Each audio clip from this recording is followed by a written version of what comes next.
হাজারো মায়ের বুক খালি করে আল্লাহ আমার বুক ভরিয়েছেন। আমি কিভাবে সেই শহীদদের মায়েদের প্রতি কৃতজ্ঞতা জানাবো সেটাও আমি জানি না।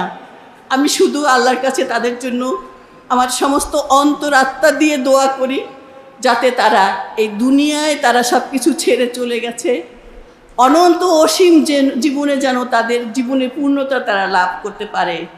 এমন এক পরিস্থিতিতে তারপরে সারা রাতই আমরা আসলে এই দুই মেয়ে, মা এবং দাদু জেগে থাকতাম আর প্রহর গুনতাম। আদৌ কার কিসের প্রহর গুনতাম আমরা জানি না, কারণ আদৌ আমরা জানতাম না আমার ছেলে বেঁচে আছে কি না।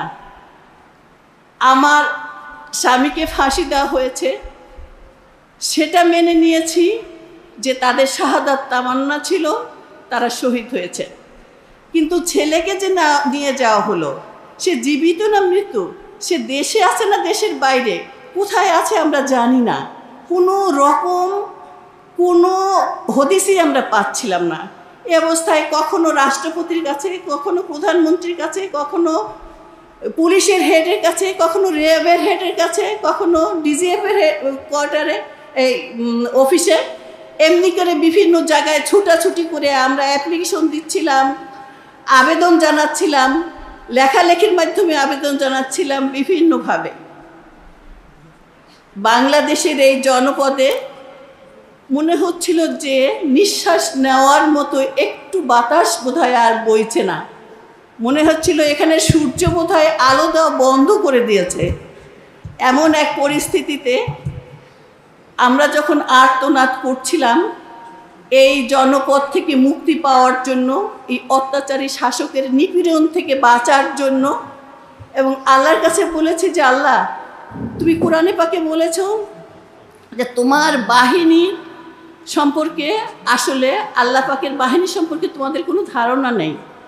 আল্লাহ তোমার বাহিনীর মধ্যে যাকে তুমি বাংলাদেশের জন্য পছন্দ করো সেরকম কোনো বাহিনী পাঠাও।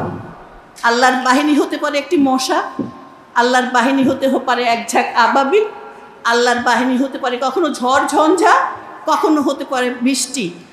কাজে আল্লাহ তোমার যেই বাহিনীকে তুমি চাও সেই বাহিনীকে আমাদের জন্য নাজাতের জন্য পাঠাও। আল্লাহ রাব্বুল আলামিন এক ঝাঁক আবাবিল পাঠিয়েছেন। আমি তাদের আবাবিলই বলি, কারণ আমাদের ছাত্ররা, আমাদের এই ছোট ছোট ছেলেরা, তারা মূলত আমাদের এই নাজাতের পথটি খুলে দিয়েছে। হাজারো মায়ের বুক খালি করে আল্লাহ আমার বুক ভরিয়েছেন। আমি কিভাবে সেই শহীদদের মায়েদের প্রতি কৃতজ্ঞতা জানাবো সেটাও আমি জানি না।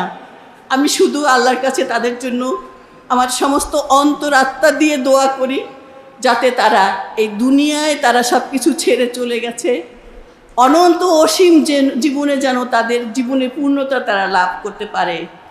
আর আজকের এই দিনের এই যে আমরা আজ নিঃশ্বাস নিতে পারছি, এই যে আমরা আজ মন খুলে কথা বলতে পারছি, এই যে আমরা মতামতের স্বাধীনতা দিতে পারছি, স্বাধীনভাবে ব্যক্ত করতে পারছি, এর জন্য জুলাইয়ের যোদ্ধাদের প্রতি, জুলাইয়ের শহীদদের প্রতি, তাদের পরিবারের প্রতি, প্রত্যেকের প্রতি কৃতজ্ঞতা। মহান আল্লাহ রাব্বুল আলামিনের অশেষ কৃপায় আমরা আরমানকে ফিরে পেয়েছি, এবং আরমান আসার পরেই আমরা যেটা চেষ্টা করেছি, আমরা মনে করেছি যে এই কথা লিখে রাখা দরকার। কিন্তু লিখে রাখবে কে? আরমান তো লিখতে পারছে না, কথাও তার সুস্পষ্ট নয়, তার চোখেও ছানি পড়ে গেছে। এই অবস্থায় আমরা রেকর্ডের ব্যবস্থা করলাম, এবং আরমানেরই বড় বোন এবং তার দুলাভাই হাসিন তায়েবা এবং এমডি সাইফুল ইসলাম, ওরা এটা লেখার ব্যবস্থা করেছে এবং প্রচ্ছদ প্রকাশনী বইটি প্রকাশ করেছে। এই বই একটি বই নয়, এটা কোনো উপন্যাস নয়, এটা একটা দলিল, এটা একটা স্মারক, এটা বাংলাদেশের বুকে অত্যাচারের একটি দলিল, যা ভবিষ্যৎ প্রজন্মকে যদি পথ দেখাতে পারে। আমরা আর কোনো স্বৈরাচার চাই না, আর কোনো ফ্যাসিস্ট চাই না। আমাদের দেশ, আমরা গর্ব, এখানে আমরা সবাই স্বাধীন এবং সবাই মুক্ত। আল্লাহ আমাদের সেই পরিবেশ করার সেরকম একটি দেশ গড়ার তৌফিক দান করুন। বিগত স্বৈরাচার আমলে যেটা আসলে আমাদের বাংলাদেশের জন্য নতুন একটা শব্দ তারা দিয়ে গেছে, যে শব্দটার সাথে আগে বাংলাদেশে মানুষ পরিচিত ছিল না, সেই শব্দটা হচ্ছে গুম। আর এই গুমের সাথে ছোট্ট একটা শব্দের সাথে যে কত ভয়াবহতা জড়িত, সেটা আসলে আমরা বাস্তব জীবনে বুঝতে পেরেছি।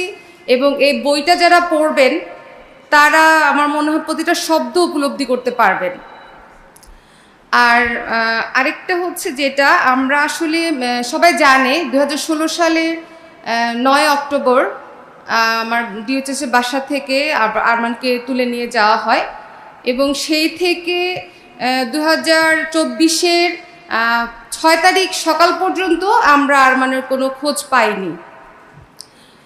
কিন্তু আল্লাহর উপরে সবসময় ভরসা ছিল যে আল্লাহ আপনি যেভাবেই হোক এনে দিবেন। পজিটিভ চিন্তা ছিল সবসময়, কখনো নেগেটিভ চিন্তা আসেনি মাথায়। এবং মনে হতো যে আমার বাচ্চাদের জন্য বেশি মনে হতো যে আল্লাহ যদি এরকম অবস্থাও ফিরায় দেয় যে বিছানায় পড়ে আছে অথবা হুইল চেয়ারে করে তাকে চালানো লাগছে, এই অবস্থায় যেন ফিরায় দেয়, আমি বাচ্চাদেরকে অ্যাটলিস্ট বলতে পারবো এটা তোমার বাবা। আর আল্লাহর কাছে সবসময় বলতাম বাচ্চাদেরকে বাবার আদর থেকে যেন বঞ্চিত না করা হয়, আর বাচ্চারা যেন বাবার আদর থেকে বঞ্চিত না হয়। এভাবে আসলে আল্লাহর কাছে আমার আর্জিগুলো ছিল। আর আমার বাচ্চাদের ট্রমাটাইজ যে অবস্থা ছিল ওগুলো আমার শাশুড়ি অনেক কিছুই বলে গেছে। আর বাসায় প্রায় সময় আমাদের হচ্ছে পুলিশের অভিযান, যৌথ অভিযান, এগুলো সব সময় প্রত্যেক মাসে 2-1 বার করে চলতো। আমরা জানি না কেন তারা আসতো। আর বাবা কখন আসবে, বাচ্চাদের এই প্রশ্নগুলা সার্বক্ষণিক আমাকে পীড়া দিত, যার কোনো উত্তর ছিল না আমার কাছে। আর আমরা আসলে এই ধরনের ঘটনা বাংলাদেশে আমরা এটার আর কোনো পুনরাবৃত্তি হোক আমরা চাই না, কেউই চাই না। এবং আমরা প্রত্যেকটা গুম পরিবার যারা ফেরত আসছে এবং এখনও যারা ফেরত আসেনি, সবাই যেন সঠিক বিচার পায়। এবং আমার একটাই মাথায় আসে সবসময়, যেটা এদেরকে আসলে আয়না ঘরে রেখে 8 বছর কি 8 দিন যদি রাখা হয় তাও এদের কোনো অস্তিত্ব পাওয়া যাবে না। আমার মনে হয় এদেরকে একটু বুঝতে দেওয়া উচিত ওই আয়না ঘরে কতটা কষ্ট ছিল প্রত্যেকটা বন্দির। আর আলহামদুলিল্লাহ আমরা 24শে জুলাই যে শহীদদের কারণে যারা জীবন দিয়েছে, যাদের কারণে আমরা এত সুন্দর পরিবেশ পেয়েছি, এবং যারা আমাদের আহতরা আছে, চোখ হারিয়েছে, বিভিন্ন অঙ্গ হারিয়েছে, আমরা যেন সবসময় তাদেরকে দোয়ায় রাখি এবং তাদের আর্থিক অবস্থা যারা আছে, পঙ্গুত্ব বরণ করেছে, তাদের জন্য দোয়া এবং তাদেরকে বিভিন্নভাবে হেল্প করার চেষ্টা করি। আর সবাই আমরা তাদের জন্য দোয়া করব, আর আপনারা সবাই আমাদের জন্য সবাই দোয়া করবেন। আসসালামু আলাইকুম।